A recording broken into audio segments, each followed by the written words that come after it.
Now. Anybody that's not here, the recording will be available to them once they have access to it. So what I'm going to do first is I'm going to share my screen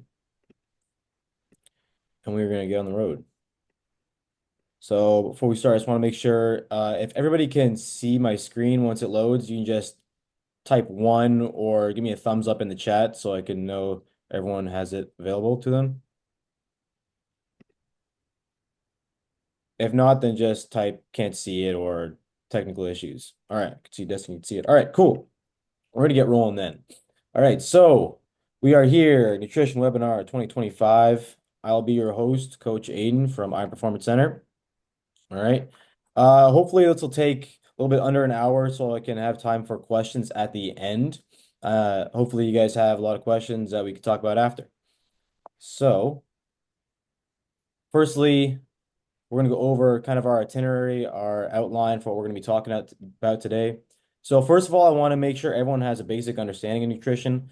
A lot of it may seem repetitive to you if you've studied nutrition or done a little research on nutrition yourself, and that's fine, but I want to make sure everybody at least has a basic understanding before we go into some of the finer details like macronutrients, micronutrients, that kind of thing. Okay, so in our basic understanding, we're going to go over course, some of the basics. We're going to go over how to actually read a nutrition fact label because I'm afraid a lot of people, one, they don't even bother to look at it, and two, don't really understand everything that's on there. So I want to make sure everyone can understand that today. All right, I want to make sure everyone, oops, let's go back. Oops. Want to make sure everyone has a clear understanding of calories and also energy balance. Okay, from there, I want to talk a little bit about the energy systems that are going through our body when we're performing, when we're doing training or participating in competition as an athlete. Okay, and we're going to talk about specific nutrients. So I want to go over three major macronutrients, some micronutrients. I don't want to go over all of them, just ones that kind of pertain to performance. All right, we're going to talk a little bit about hydration, and then we're going to get into some specific scenarios for fueling goals. We'll talk about fueling for performance as it pertains to like a game day if you are going to a competition, how to kind of organize your feeding pre, during, and post. And then I want to talk about some nutrition goals like fat loss or muscle gain. And then, like I said earlier, I want to leave some time at the end for questions and answers. All right. Okay, cool. So let's keep rolling here. Let's get it going. So, first of all, nutrition. I want you to understand that you get what you give. All right. It's all about what you want to put into your nutrition. If you put a lackluster effort, it's going to give you a lackluster response. Same thing goes for your training. All right. What really drives successful performance is your nutrition. All right. You can put in a lot of reps and sets and have a variety of exercise and get the perfect training plan. All right. But that's pretty much half the battle. All right. It needs to be fueled properly for whatever you're training for, your goal is. So if you want to lose weight, you have to be training and organizing your nutrition for losing weight. Same thing goes for gaining size. Same thing goes if you want to improve your sport performance. Okay. So that in mind, I want you guys to all think of your body like a machine. Okay, like a very well performing car. All right. If you had a very well performing car, you wouldn't put the cheap stuff in it, right? The crap fuel.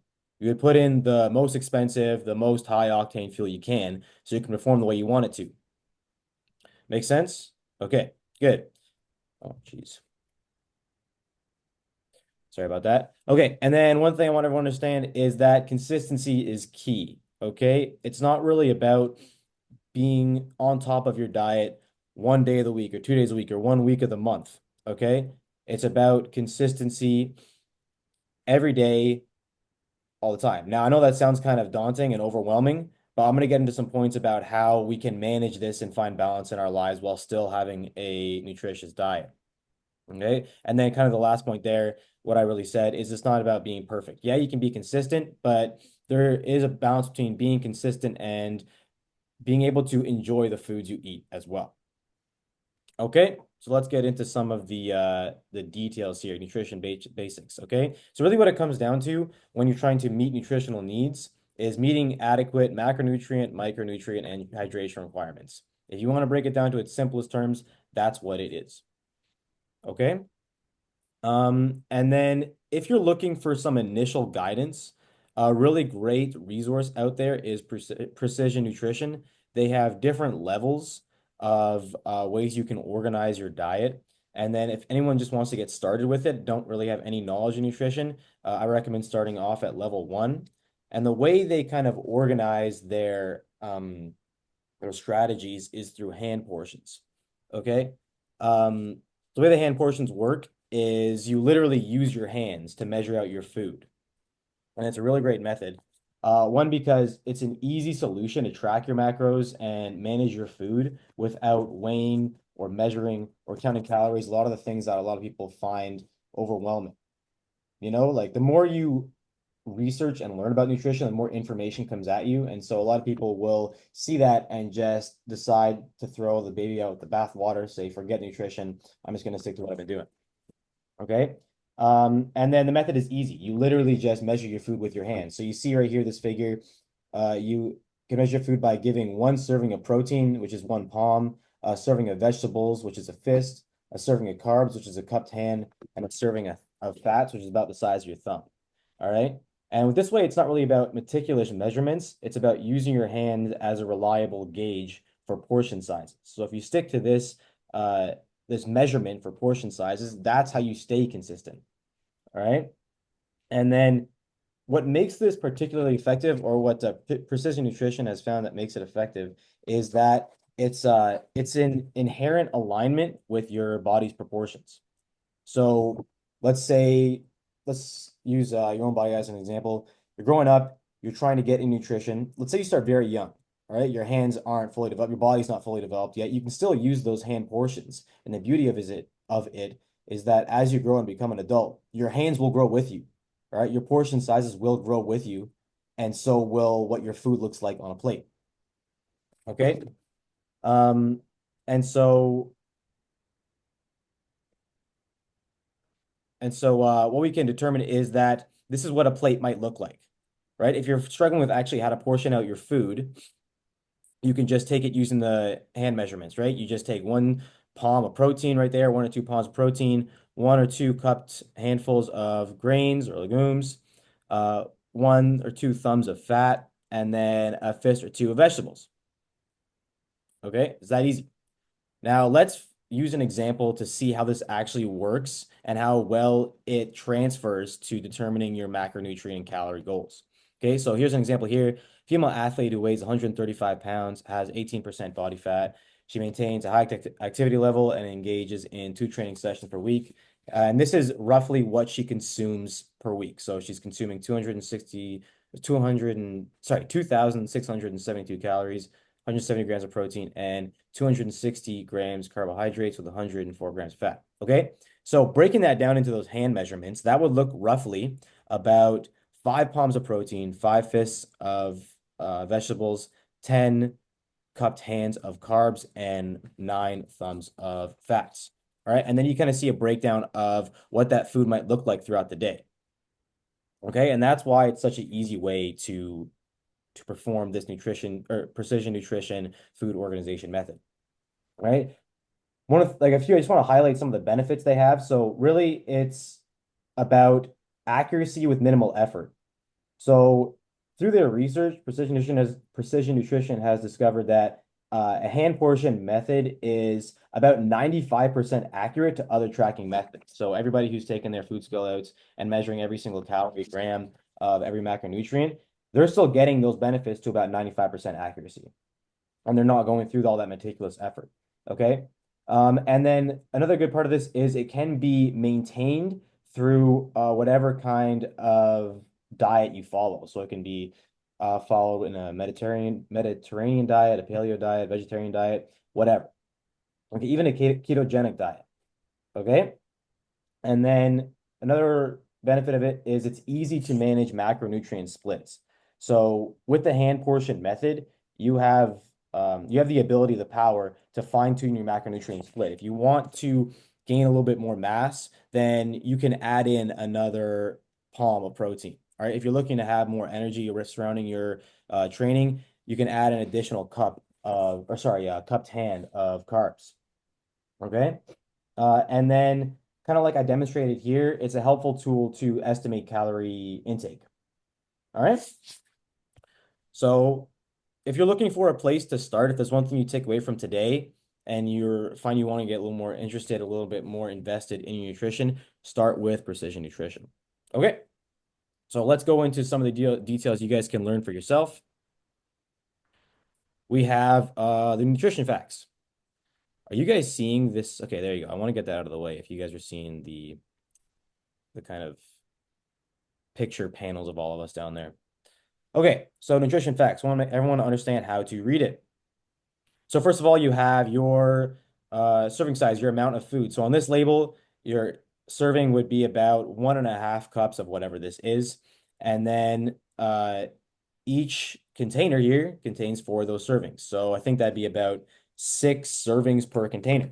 So if you were going to eat the whole thing, that would be about 4 times whatever this is, and 4 times the calorie intake of whatever that is. Okay. Now I want everyone to understand that nutrition labels have kind of changed over the years, and this is the most recent example. Okay. Yeah, I was just talking about calories. So this describes a number of calories that the amount of energy this food is providing. And then labels have kind of adapted to highlight the amount of calories in the product because that's what people have grown to be most concerned with. And yes, it is important, but I want everyone to kind of take into account everything that's on these nutrition labels. Okay, so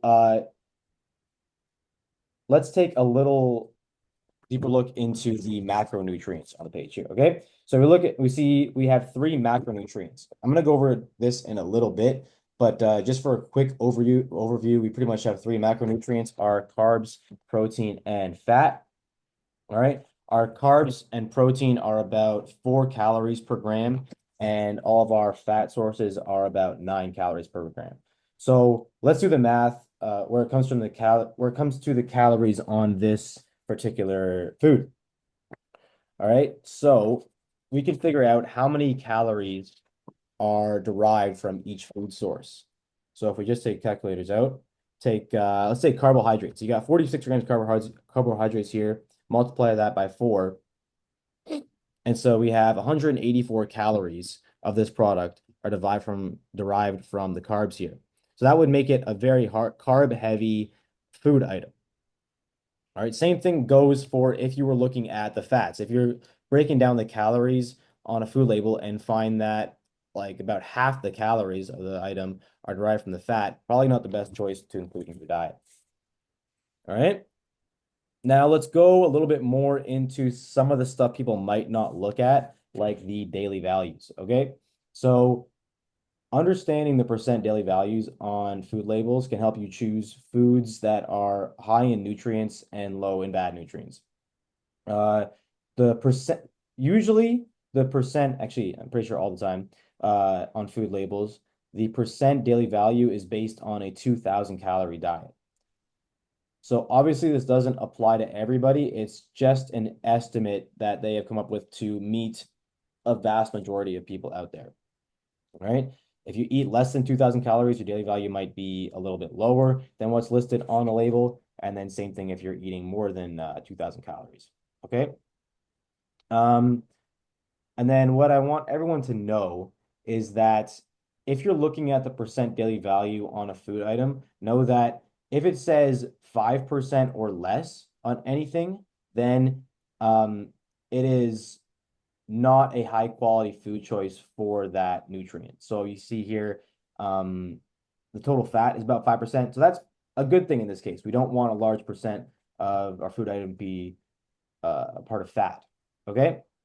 And then on the other end, you would consider anything at 15% or above to be a good choice for that food item.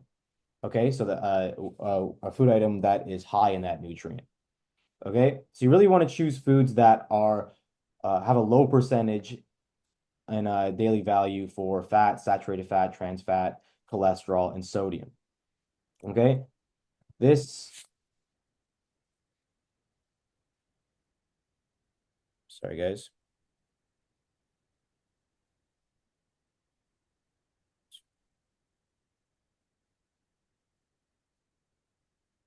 Um, okay, let's just move on to the footnotes, okay? And there's not really much that are included in the footnotes these days. It really just explains what I talked about a second ago about 5% being less than valuable, 15% or more being more than valuable. Okay? Um, and then before we move on, I just want everyone to know about ingredients on a food label. So when you're reading ingredients, it's important to note that they are listed in the amount that is put in your food. Okay, so if you take a look at the list of ingredients, whatever comes first, that has the highest quantity in the food you're eating. So if you're looking at a food label and in the ingredients, the first item listed is sugar, I'd probably run. Okay, if you're looking at it and it said water or protein and that kind of thing, then that might be a better consideration of your food choice.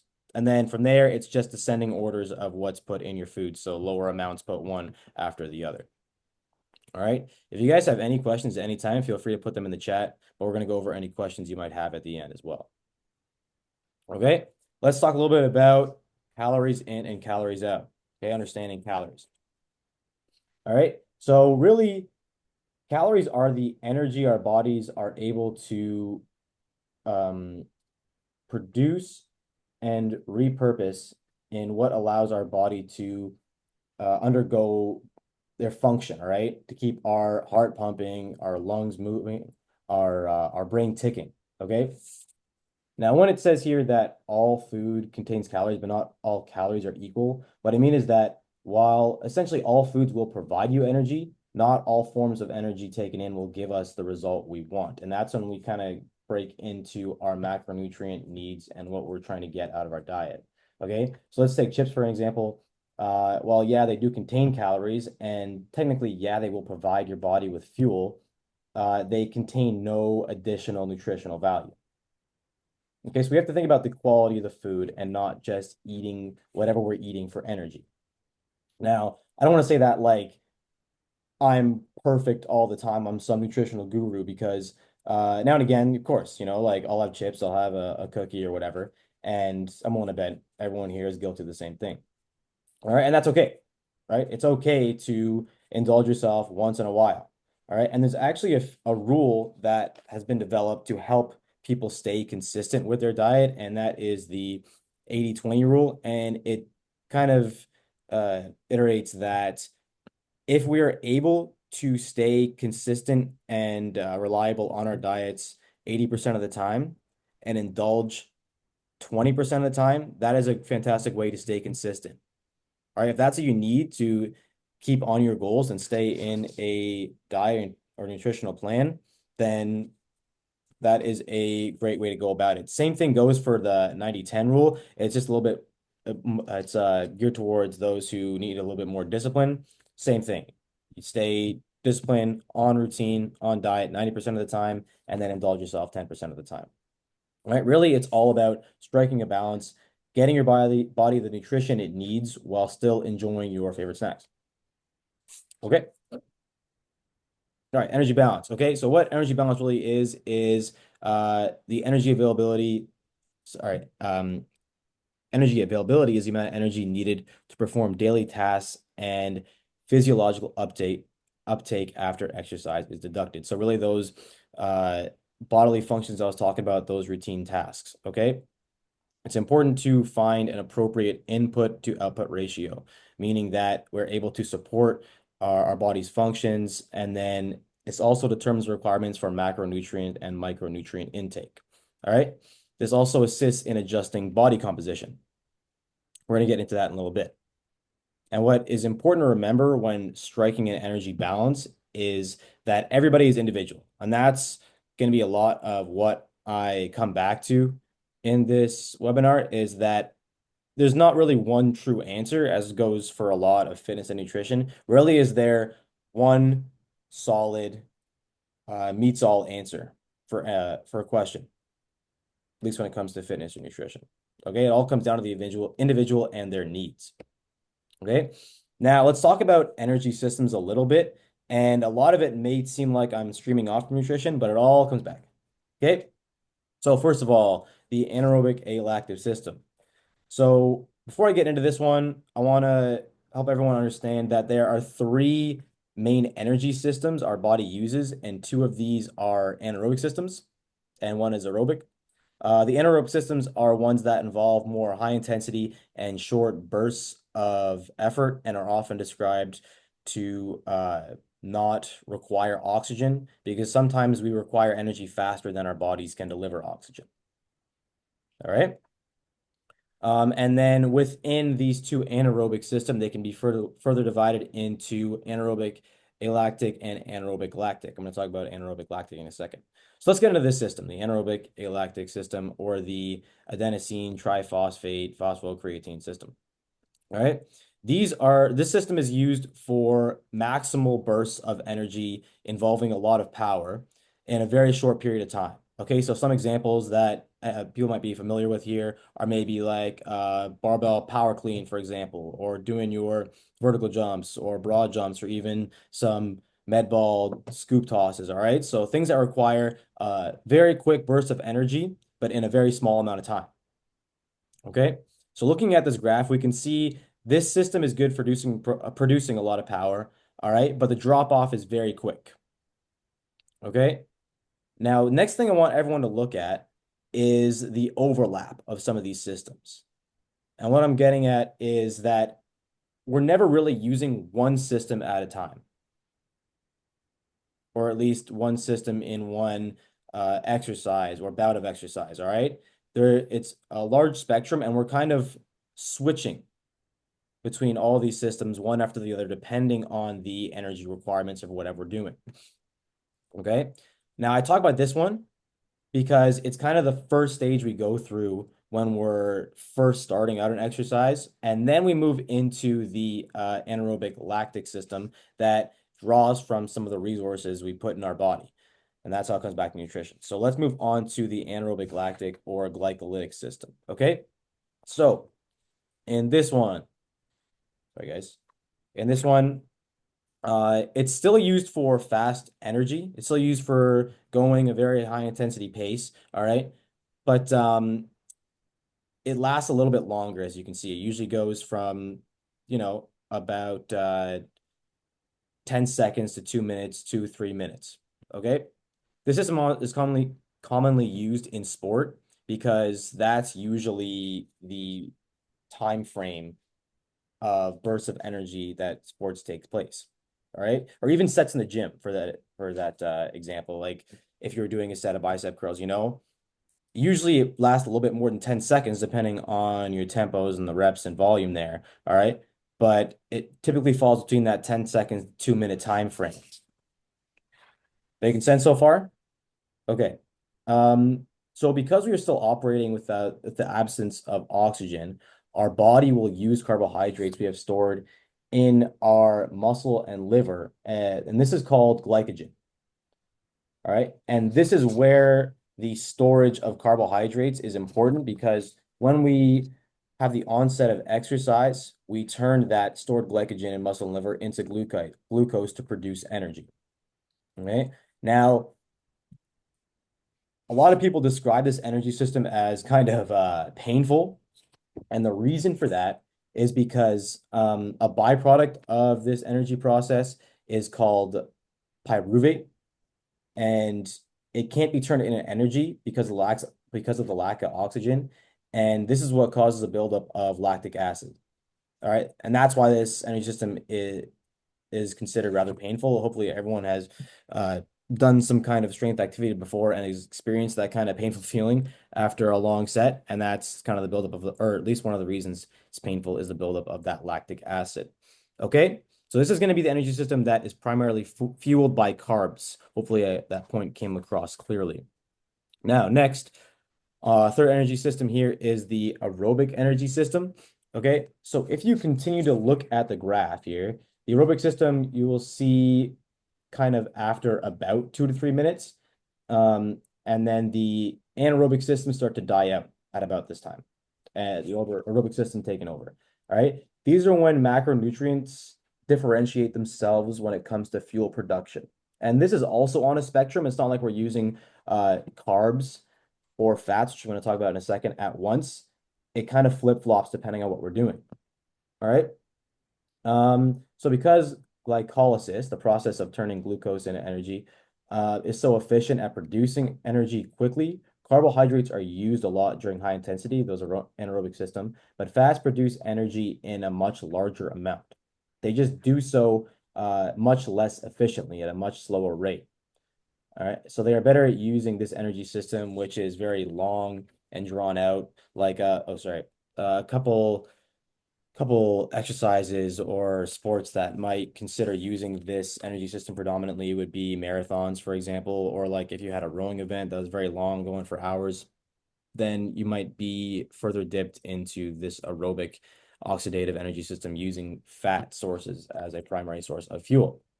Okay, so we're going to get into these athlete plates, and I don't want to go into a lot of the macronutrient specific items here because we're going to talk about that right after this.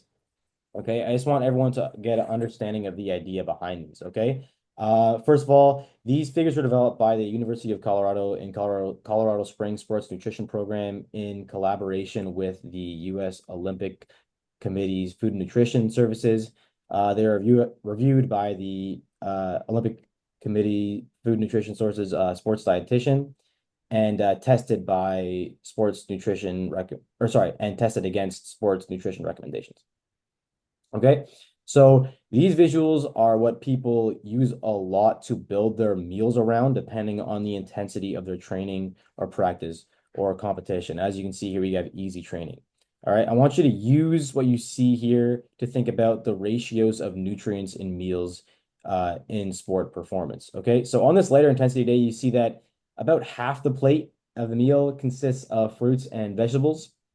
All right, a quarter of the meal consists of grains or starches, and then another quarter of the meal is adding protein with about a teaspoon of fats included. Okay, and then you have other things like that you can include in your plate, like oils, and then beverages like water, dairy, that kind of thing, flavors, salt and pepper. But I want everyone to focus on what's on the plate here. Okay, so you find that on an easy training day, it's mostly about getting a variety of nutrients. All right, especially from these vegetables here. All right, minimizing the actual amount of carbohydrates and protein you put on a plate. And when you move on to a moderate training day, you can see a difference in the ratio because grains start to take a little bit more space up on the plate, reducing the amount of vegetables placed there. And this is because the energy requirement is larger. Right, we're training harder. We need more stored energy to produce fuel for our body.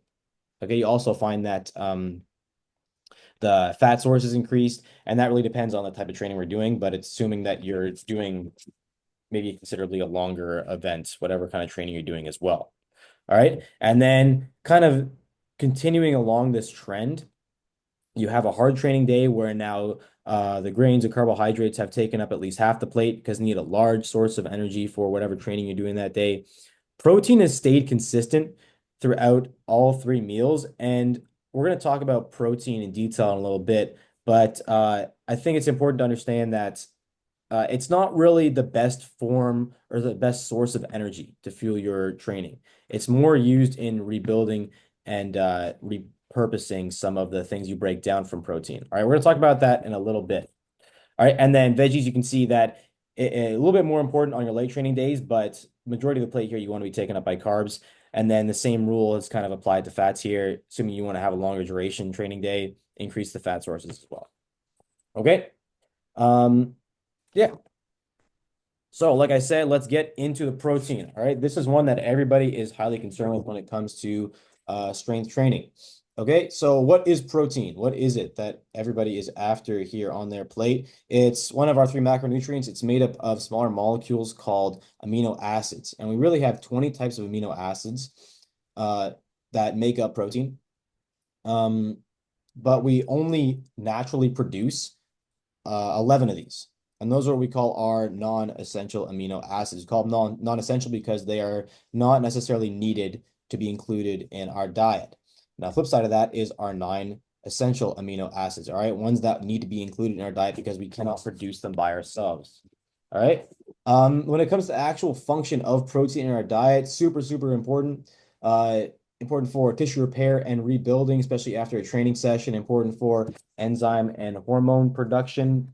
An example being, protein is one of the real backbones in making red blood cells. Okay, it's important for fluid and electrolyte balance, and then also acid base balance, cell transport, and then, like I kind of said earlier, it is not really optimal for an energy resource. Okay. And the reason for that is because when we're ingesting it, the process of breaking down protein is so long and so arduous that it's just not efficient for producing energy, right? There's much better resources like your carbs and fats that do a much better job at producing energy. So we don't really steer towards this scope for producing energy. All right. That's why it's good to have a really balanced diet when you're organizing your plate.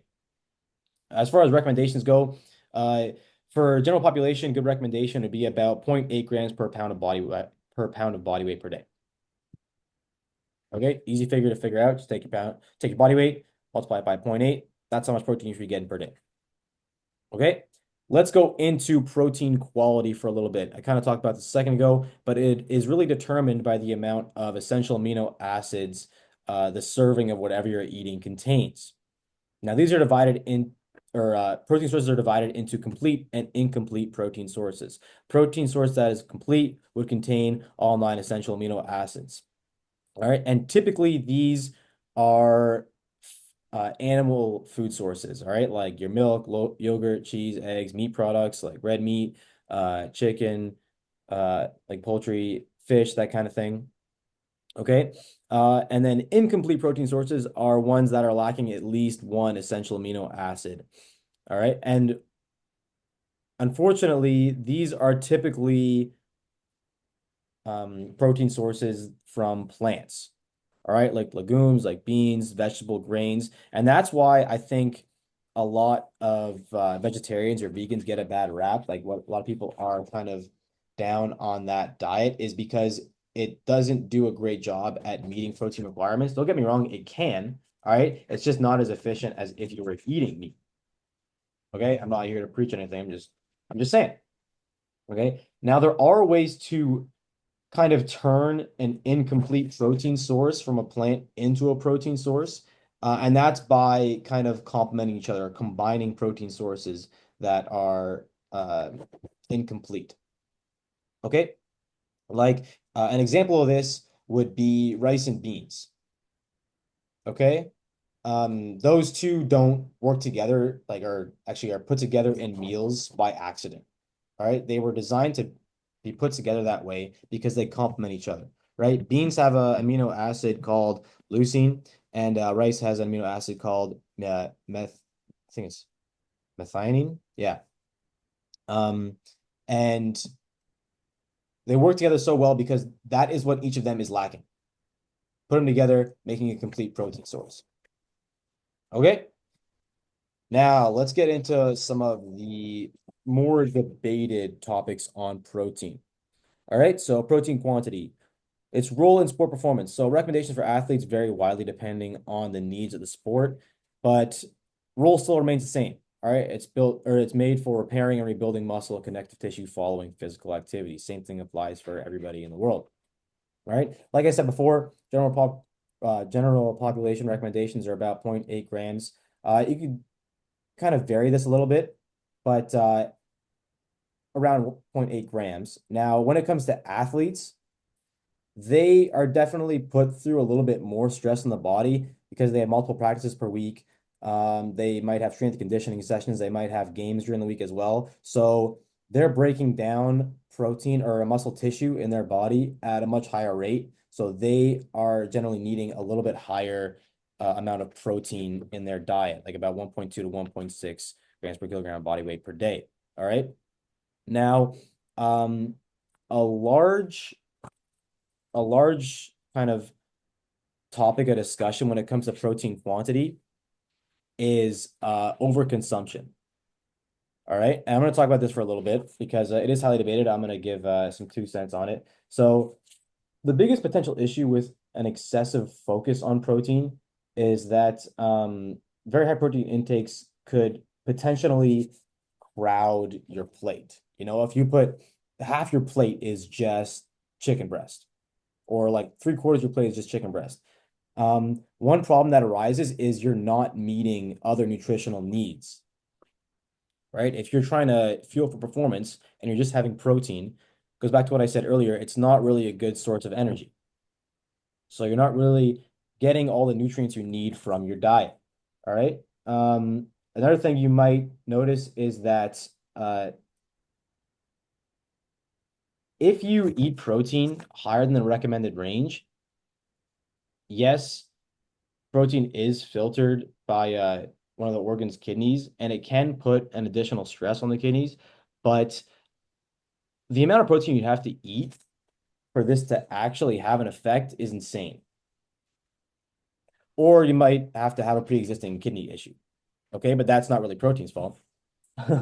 Okay, so really that is the only real concern, but at the same time, it's not a massive concern if you're not eating just protein all day without any kind of carb or fat in your diet. Okay, now, as goes with any overconsumption of any food, there's a worry about overeating, right? Does protein turn into excess fat on my body? And the answer is technically yes. All right. But for that to happen, it is very metabolically costly. So simply consume meals of mixed macronutrients, right? Your protein, your carbs, your fats. Um, the body has plenty of circulating fatty acids to work with, all right? Especially if you're in an energy surplus, making it kind of unlikely that protein will be stored as fat in like a real world setting. Even though it's possible, that said, like the metabolic pathway is there. It's just not really what our body wants to do.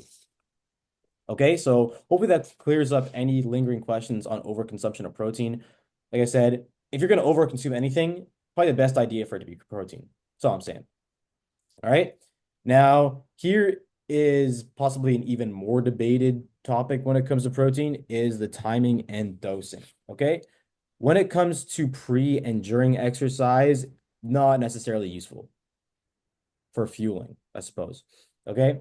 So what would be better for pre and during exercise? Probably better to focus on optimizing your carbohydrate sources and raising blood sugar levels pre-training. Okay. Where it really does come in is post-exercise. And in that first 24 to 48 hours is really the optimal time frame for muscle protein synthesis. So the rebuilding of muscle after you break it down from training. Now, I'm going to talk a little bit about something called the anabolic window. If you haven't heard of this before, it's really the idea that there is one specific time frame or small time frame that your body is able to uh, build muscle after a training session, and then that after that time frame, all protein consumption is useless. It's not going towards anything. Okay. Um, I don't really believe in this anabolic window, but I understand where it came from because after you undergo resistance training and you are in kind of an anabolic or rebuilding state, so anabolic means building state, it is especially heightened immediately after training, or at least an hour after training. Okay. But after this hour, it's not like that anabolic state turns off.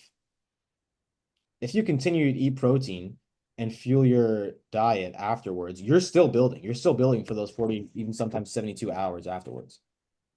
Okay. So that idea really comes from that spike of protein synthesis that happens post training. But I don't want everyone to stress about getting protein immediately after because you still got about 48 hours. Okay.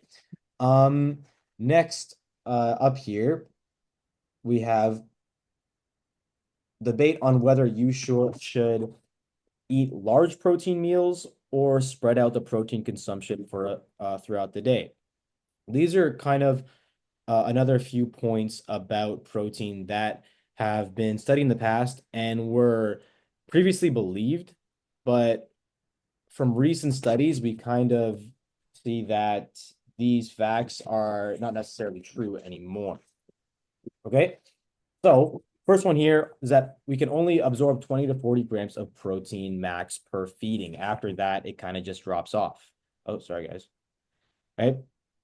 So over here on the right, you kind of see that about 20 grams. I'm not sure if this my screens of you guys are blocking the figure here, but you can see here that protein synthesis is happening after a training session. And then if you're, this is the feeding that's happening at one point. If you're consuming 20 grams of protein, you're kind of maximizing the amount of synthesis that's happening. And then it doesn't really make a difference from 20 to 40 to 50 grams afterwards. Okay. This is kind of an old study. As you can see here, it's by Moore from 2009. Okay.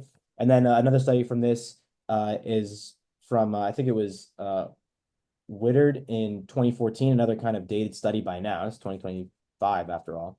Okay. So in this one, subjects consumed 0, 10, 20, and 40 grams of protein. Both 40 and 20-gram feeding significantly increased muscle protein synthesis. But the difference between the 20 and 40-gram feedings were not significant. And so from these findings, people concluded that about 20 to 30 grams of protein in a single sitting would maximize the amount of protein you can synthesis, and anything more would be inefficient. Okay. Now, another more recent study from 2023 from Tromelin and other authors kind of overturned that notion and discovered that the practical limit for per meal protein consumption didn't really exist. Okay. Found that protein doses up to 100 grams in a single meal led to much larger increase in muscle protein synthesis than 25 grams of protein per meal. The difference in this study and all the other studies before it were that they measured protein synthesis in the previous studies for about 12 hours, or sorry, for just about 4 hours. And these new ones, they're measuring for about 12 hours. Okay. They found that muscle protein synthesis rates stayed elevated for longer with higher protein intakes. Okay. So prior studies only assessed those syntheses for about 4 hours. These ones came up to about 12. So knowing that you may not have an upper limit, we are able to have meals with much larger amounts of protein that we can actually put to good use. And aside from all the numbers, what I want everyone to take away from that is it really depends on your individual schedule, right? If you have the time to consume meals of about 20 to 40 grams of protein several times throughout the day, then yeah, I think that'd be an optimal method for building up muscle after a training session. Okay. But for the person that can only has time for about 2 meals after their training session, and that same person has looked at that and said, well, I guess I can't even meet my protein needs. If you were to only consume the amount of protein you need in those 2 meals and have them at about 100 grams, it's been recently discovered that you're still able to get that max amount of protein synthesis post-training. It all depends on your schedule, your protein needs, what you are able to do. I kind of want to take away some of the restrictions that have been put on us over the years of research. Okay, that's why all this stuff over here, maximizing protein synthesis by consuming 3 to 5 protein-rich meals a day, this is a little bit more loose nowadays. Same thing for that, like I just said, 15 to 30 grams per meal, a little bit more loose. Okay, that's why it's highly debated. New research coming out. If you have any more questions afterwards, I'm welcome to talk about it. Okay. All right, so moving on to carbs now. All right, carbs. What are they? What they really are is our main energy source to fuel brain function and physical activity, including everyday tasks, bodily functions, and physical activity. Okay, so really these are the main source of fuel our body likes to use, especially in those high intensity ranges. Okay, and much like anything or any of our other nutrients, how much you need completely depends on the person. Okay. Okay.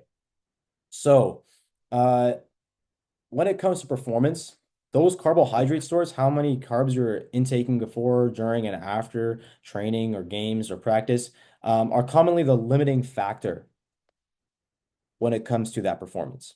So what's happening when you're ingesting a source of carbohydrates is that we are eating it, digesting it, breaking it down into its simple sugars, simple sugar being glucose, that's transported quickly as an energy source to muscles during exercise. Glucose enters the cell and kind of tops up the energy source, uses that to produce energy. And then this reduces the onset of fatigue, increases performance, and maintains energy or intensity. Okay, and this is the process that happens when we're eating carbs. Um, where when it comes to stored forms of carbs, the same process still happens. It's just instead of eating carbs, you're pulling from its stored form, that glycogen form in your muscles and liver. Okay. Now, carbohydrate timing and typing. Now, the advantage it has over fat, like I said before when we were talking about energy system, is that it has a higher energy provision efficiency, so it's able to actually turn its resource, its glycogen, its glucose energy at a much faster rate, and that process is called glycolysis. Okay. So in prolonged, sustained, or intermittent high intensity exercises, it's improved with larger carbohydrate stores, right? You have more fuel in your body, able to delay that onset of fatigue and high intensity for longer. Now, if you were going into a higher intensity training session or game practice, whatever, with in a particularly fasted state, so with a lower amount of carbohydrate stored, this would be where there's a higher level of fatigue and increased perception of effort. You typically have a reduced work rate, and there is usually an impaired level of skill and concentration. All right. So I don't want to get too crazy into carbs. I don't want to complicate things too much. Really, it's just coming down to the individual and making sure that you are always having enough stored forms of carbohydrates, glycogen in your body. Okay. Next up, fats. How important is dietary fat and consumption? Well, it's responsible for cell and hormone production. It helps in the absorption of fat-soluble vitamins. It's important for insulation of vital organs. And like I said earlier, it does have its role as a source of energy. Now, we should definitely try to limit overconsumption of fats, eaten as either healthy or unhealthy. Really, it comes down to choosing the right types of fat, as some can be harmful to cardiovascular systems, but others can protect it. Okay. As far as a recommendation goes, fat sources should, for most people, for the average population, take about 25 to 35% of total daily calories. And again, like any individual, this can be regulated depending on their needs. If you're a more long distance athlete, you might want to up the fat sources surrounding your training methods. If you are looking to get a little bit leaner, you can downregulate that percentage of fat in your diet. Okay. Four different types of fat: saturated, monounsaturated, polyunsaturated, and trans. Typically, we want to stay with the unsaturated forms of fat and stay away from the saturated and trans fats. Okay. Again, I don't want to spend too much time on it. I want everyone to understand it as a fuel source. Okay. Moving on to micronutrients. Okay. So, I don't want to cover every micronutrient out there, every vitamin, every mineral out there. I just want to cover a few that pertain to performance. Okay. So, first one I want to talk about is iron. Okay. Its role in performance is delivering oxygen to tissues by being a main component in something called hemoglobin, which is a protein in red blood cells. Hemoglobin binds to oxygen in the lungs and carries it to the bloodstream, carries it through the bloodstream to our organs and tissues. Okay, so I bring this up because some athletes may require iron in the diet a little bit more than others. Like female athletes, for example, they lose a certain amount of iron every month through menstruation. Long distance runners, another example, should be worried about their iron consumption because of their elevated need for oxygen delivery to their muscles during drawn out bouts of physical activity. Another group of people that might need to worry about iron consumption is vegetarians, and that is typically because a lot of our iron sources come from plant or animal products. So to limit that from your diet might reduce the amount of total iron you're ingesting. Um, some of the food sources that contain iron can be divided into either heme or non-heme. And what heme protein sources, or sorry, not protein, iron sources are those ones from animal products, such as red meat, dark chicken meat, fish, like tuna fish for that example. And these sources of iron are more easily absorbed by the body than non-heme sources, and those might include vegetables like spinach and pumpkin seeds and beans. So you can see why some of the populations out there might be lacking in iron within their diet. Okay.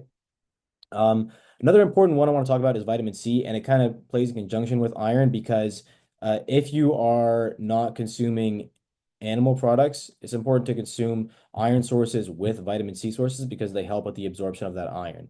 Some of the sources you got here, like oranges, lemons, kiwis, vegetables like red pepper as well. Okay. Moving on to calcium. I'm sure everyone can understand why calcium is important for performance, right? It supports bone health, prevention of injuries. We can get calcium in our diet from milk products like milk, obviously, yogurt, cheese, that kind of thing. We can also get it from products like kale and almonds and tofu. Okay. Another one I want to talk about is antioxidants, and what they are really good for is essentially your overall health. They generally prevent disease, and I know a lot of us, I know a big factor for a lot of us when it comes to progressing in their training or being able to perform correctly is staying healthy and illness free. Products that contain antioxidants are your fruits like your berries and really kind of dark or vibrant vegetables like beets or carrots. Okay. Um, I kind of talked about fats briefly earlier. Uh, but I want to go into a little bit more detail on the type of fats we should be consuming. So when it comes to fats, obviously we want to be consuming healthy fats, and those are things like omega-3 fatty acids. These are vitamins that are important for performance because of its ability to assist in recovery. These can be found in foods like fatty fish, like salmon and avocados and olive oil. And I want everyone to realize that whenever we train, we are kind of purposely causing a state of inflammation within our muscles. And what these healthy fats do is they reduce that inflammation and allow the body to adapt through recovery. So we're able to become much stronger, much faster, much more powerful. All right. These um, these fats can also exist as bad fats, which we're trying to avoid. And those are the ones like saturated and trans fats because they actually promote a state of inflammation and prevent recovery. And these would be examples like, sure, we can think of some like fries, cookies, pizza, that kind of thing. So really fats we want to avoid. Okay. So those are really the micronutrients I talk about as it comes to performance. All right. Hydration. So it is important to realize, I'm sure we've all heard it before, 60% of our body is made up of water. So water intake is a super important part uh, of our health. It's important for blood volume and blood pressure regulation. Important for the transfer of heat. Important for oxygen and nutrient transport and nutrient absorption as well. Waste excretion, cushioning, protect and protection of cells. Okay. Um, really want to stay, or our goal is to stay in a state of euhydration. So that's balanced hydration. So we got to kind of manage the amount of fluid we gain. So things like fluid intake and then the fluid we are producing through metabolic processes in our own body. And then balancing that with the amount of fluid we're losing through things like respiration, like breathing out water, sweat through our skin, and waste, like urine, for example. Okay. Um, some recommendations I have for some people are about 2.7 liters for women per day and 3.7 liters for men per day. Or if you want to do it based on your body weight, a good recommendation would be about 0.5 to 1 ounce per pound of body weight. Okay, we can all figure that out ourselves. Um, when it comes to organizing your hydration, Pre-training, good idea to have about 5 to 7 milliliters per kilogram of body weight around 4 hours before exercise or throughout those 4 hours because you don't want to be chugging that immediately before exercise, then you might feel bloated. A good way to actually retain that fluid you're ingesting would be potentially add about quarter, sorry, not quarter, eighth of a teaspoon of salt to that. Um, I don't recommend adding any more of that. It is disgusting. Okay. During training, of course, we all know drink water throughout your training. Depending on the event, we could fuel with a sports drink containing like 460 to 690 milligrams of per liter of sodium within that sports drink. Okay. And then a common recommendation after training would be to consume about 1.5 liter for every liter lost. Or if you don't go by liters, you can do the same thing for milliliters. So 1.5 milliliters for every milliliter lost. Um, and you want to compensate for additional losses of water. Like let's say you're during your training session, you vomit or you go to the bathroom, you want to compensate for that kind of thing as well. Okay. So now talking about dehydration really quick.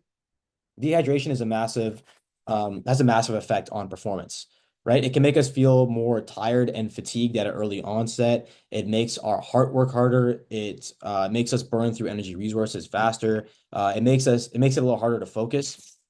Okay. I'm sure a lot of us have actually heard the common belief that if you start to feel thirsty, you're already dehydrated, and that's true, right? You're starting to feel that thirst, you're already at 3% dehydration. Okay. And it's scary, but the performance detriments actually occur at that 2% dehydration state. So you wouldn't even know you were dehydrated until you feel thirsty, but you're already at a performance detriment at that point. And those performance or that two per, that onset of performance detriment can decrease your level of performance by about 10%, right? So let's say you're doing a sprint, it takes 10 seconds to get from point A to point B. It would actually take you a second longer to perform that sprint. Okay. So talking about some of these specific scenarios here, this is stuff I want to get into. Some people might find a little more interesting. All right. So fueling for performance before your game, before your training, before your practice. This is really before the onset of exercise. Okay. So a few guidelines I want everyone to follow here. Majority of meals should consist of carbohydrates. Like we talked before, it's an excellent source of energy production. And then combine that with not a lot, amount of protein to combat any muscle breakdown during that competition, training session, practice, whatever. Okay. Um, should plan to eat about 3 hours before the event starts. So this will allow for the proper digestion and absorption of nutrients. Okay. Again, kind of the same thing I was saying about water. You don't want to don't want to wait right up until the event because then you're going to feel that bloated, that digestion isn't happening properly. We're not absorbing nutrients at a rate we should be. Okay. At this point, we should be consuming a high amount of low glycemic index foods, so those complex carbohydrates, ones that take a longer amount of time to break down, so they stay within our body for longer. We can use them for a longer amount of time. All right. Another recommendation I would say is to avoid a high amount of fat and high fiber foods due to their slow digestive time, and it can leave athletes feeling a little sluggish. So you're having a lot of fat in your diet before. It upsets the GI system with how you're able to process the rest of those fuel providing nutrients like carbohydrates. Okay. When it comes to snacks, should be having them a little closer to the event, about 1 to 1.5 hours before to raise the level of blood sugar so it's readily available to turn into energy. If you want to look at this on a timeline, I have it here. So about 3 hours beforehand, some starchy carbs, a little bit of protein. So like 1 cup of whole wheat pasta with 4 ounces of lean ground turkey, half a cup of tomato sauce and basil. So this kind of comes out to about 54 grams of carbs, 30 grams of protein, and 6 grams of fat. I see that as an excellent meal to have about 3 hours before. And then as a snack, simpler carbs, ones that are easier to break down, like a rice cake with some jam on it, like one rice cake with about 1.5 tablespoons of jam, 23 grams of carbs, low in protein, easy to break down, easy to provide your body with energy. Okay, moving on to the middle of the game. Some guys want to follow for this is athletes should avoid full meals altogether. right? It kind of would seem weird to sit down during halftime and have a big plate of chicken. Really want to focus on fueling through snacks if required. So anything eaten during the game must be very easily digestible. Our body is going through a lot of things during this time. You don't want to put a lot of resources towards digestion. All right. We're kind of shifting towards the high glycemic index foods. So the simple carbohydrates during this time because of their rapid digestion and absorption rate. We want that fuel ready to go immediately. Okay. Um, and then their snacks, don't make them complicated, make it simple, like a couple of sources we have here. Nothing big, small amount, 2 ounces of dried fruit, easily digestible, 33 grams of carbs, 1 gram of protein. Same thing with sports drink here, 20 and a half ounces of sports drinks, providing 36 grams of carbs, 1 gram of protein, no grams of fat. Both excellent sources to have during a game. Okay. And now post game. Okay. Some recommendation, the shift or the focus kind of shifts. I'm going to talk about that right now. So, there are similar recommendations to from before your event, before your training session.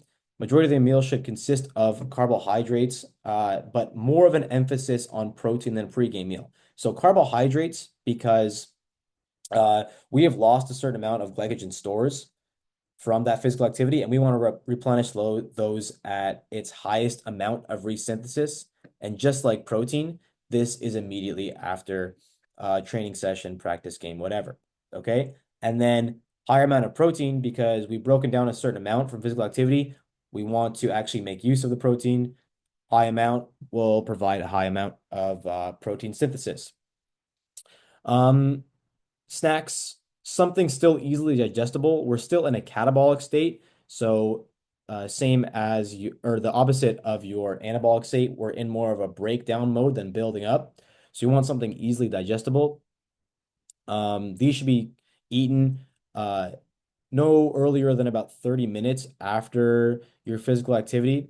And this is because of that high point of glycogen resynthesis. All right. And then um, as for the meal, similar to pregame, you want a high amount of low glycemic food so we can have a slow release of carbohydrate absorption. Um, this is all dependent on if the athlete has continuing events or competition. Regardless, it's best, um, sorry, yeah, if they have events following that first competition, if you don't have any events afterwards, then that'd probably be the best chance to get fats in, replenish any fat stores if it was a particularly long bout of exercise. So similar to our pregame, we have a timeline here. 30 minutes post, have those simple carbs, 8 ounces of chocolate milk, and one medium banana is a great source. Refueling those carbohydrate stores, not a large amount of protein in this one. That's because we're trying to get into more of an anabolic state, like later on, 3 hours post event where you can have more amount of protein. So 4 ounces of salmon with 3/4 of a cup of quinoa and 1.5 cup of steamed vegetables. And that is our macronutrient breakdown right there. Okay. So fueling for fat loss. A lot of people make this a lot more complicated than it needs to be. What you really need to consider is making sure the calories you're taking in through your diet is less than the calories you're expending through multiple areas of your day. Really break down to its bare bones, that's what it is. That's how you achieve fat loss. Okay. Now, how do you expend calories throughout your day? So first of all, your BMR, your basal metabolic rate, that is the energy or calories you're burning by just being alive. If you were to sit there, not do anything, and your body is still working, you're still conscious, you're still alive, that is how your that's how your body is burning calories to your basal metabolic rate. Next, you have your NEAT. So these are your non-exercise activity thermogenesis acts. So these are kind of daily activities that do not include exercise. Like if you were to get up and walk from the couch to the fridge or really just moving around without performing physical activity. Okay. So third one here is the TEF. So what this is the thermic effect of food. When we ingest anything the process of digestion absorption actually burns calories as we're doing it. So it takes energy to digest the food we're taking in. Um, uh, and this process is not equal amongst all the food we are consuming. So that's why in a lot of plans that are focusing on fat loss, I would consider not over consuming, but prioritizing consuming protein because protein has such a complicated, excuse me, molecular structure that it takes a lot of energy to break down and absorb these protein molecules or amino acids. Okay. And then last one here, I'm sure everyone is familiar with is physical activity, burning calories through physical activity.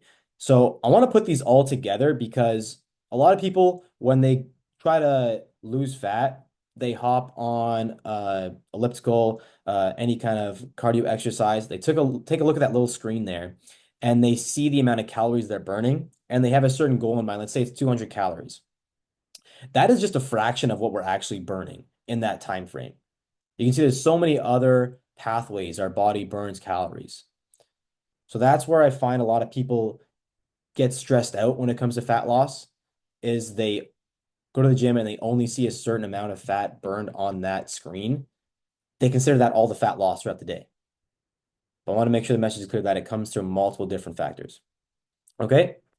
Much like muscle gain, which we're going to talk about in a second, protein intake is key, like I talked about in the thermic effect.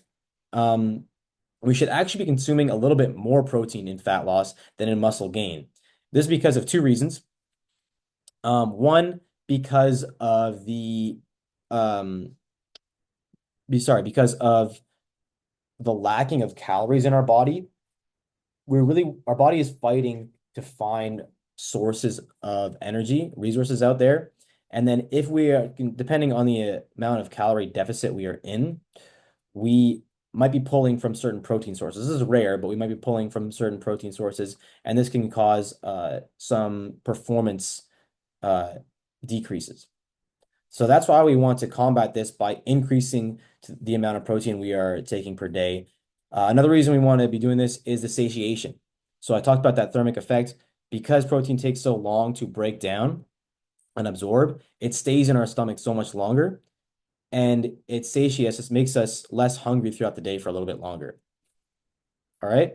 Best strategy to go for, don't make it too complicated, is to reduce the intake of macronutrients like carbohydrates and fats and increase the amount of protein intake while still in that calorie deficit. So calories in is less than calories out. All right. Next up, fueling for muscle gain. Okay. So this is kind of the flip side of it. You want to be, muscle gain, mass gain, you know what I mean?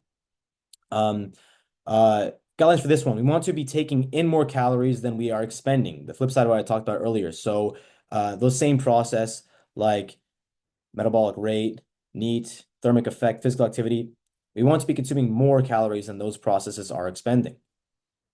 Okay. Want to make sure everyone understands that there is an appropriate weight to mass gain over a period of time. Okay.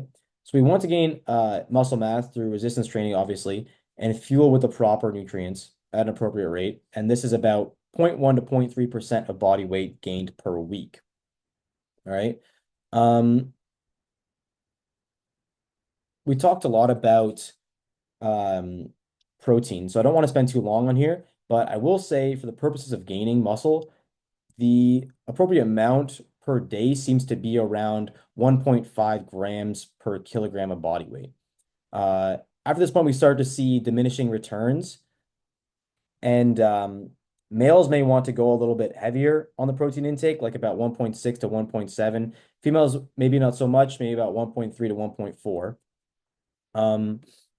So it has been thought that to maximize the amount of maximize the time we are in that anabolic state, we want to be eating more frequent smaller meals. This is kind of what I talked about earlier. And then this kind of plays along the same idea on whether you want to be eating many smaller meals or fewer larger meals of protein. But the larger message here is that whether you are spreading food out over many meals through the day or having fewer larger ones, what's important is that overall protein intake, meeting those recommendations I just talked about. Okay. So wrapping up here, kind of want to hammer home a few points is that a lot of what I said might be complicated, but I don't want it to seem overwhelming. Use simple resources that are out there for you, like the precision nutrition guidelines. If you find yourself needing a little bit more specificity, you can do things like weigh your food portions, weigh the amount of grams your protein, carbs, and fats are in every meal. All right. A good way to actually stay on track is to make a plan and get it done ahead of time. I'm sure everyone here has heard of meal prepping. This is one step to do that. Okay. It's also often the cheaper option if you just plan all your meals ahead. Uh, one good one good thing this promotes is making healthy habits by reducing the amount of negative friction we have. So, if those meals are available, those healthy meals are available, you're less tempted to go and order food or get quick food because your healthy food's already there for you. All right. You can also do this by increasing friction on unhealthy choices, right? Let's say you have like a full sugar can of Coke that is typically in your fridge in your kitchen. Maybe you want to move that to the garage so that it's a little bit harder to get to. You're less inclined to reach for that unhealthy source. All right. And then I know everyone who came here today trains hard. They actually want to make progress with their physical fitness, with their performance. So I want everyone to take their nutrition just as seriously. All right. It's half the battle. Don't treat it like anything else. Um, before we get into that. So after today, I'm going to be sending out a survey to everyone to kind of get a feel, any feedback on their experience with this nutrition webinar, and we'll also be going home with our Ultimate Nutrition Guide. Contains a lot of what I talked about today, some points that I didn't get around to, and some points that I did. All right. Before we leave, I want to know if anybody has any questions. So now's the time if you want to type it in the chat or unmute yourself to ask. Now is the time. Of course, anybody attending cannot do so. No questions at all? All right, I guess I did a pretty good job. Okay, so like I said, quick survey I'll be sending out to you kind of contains questions like, did you like the webinar? Are you interested in learning more? And then might you be interested in some nutrition planning or programming for yourself? Just kind of take the load off of your own uh, nutrition overwhelmingness. Okay, and that